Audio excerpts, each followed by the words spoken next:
मस्त असा घरगुती पापड मसाला तयार आहे।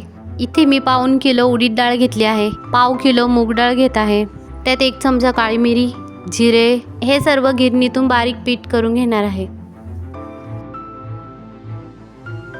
पापड मसाला तयार करण्यासाठी सर्वात आधी 2 चमचे पापड खार, 2 चमचे काळी मिरी, पाऊण चमचा हिंगाची पावडर, 2 चमचे मीठ,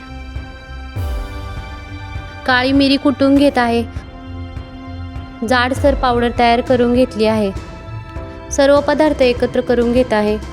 मीठ, पापड खार, काळी मिरीची जाडसर पूड, हिंग हे सर्व व्यवस्थित मिक्स करून घेत आहे। मस्त असा पापडाचा मसाला तयार झाला आहे।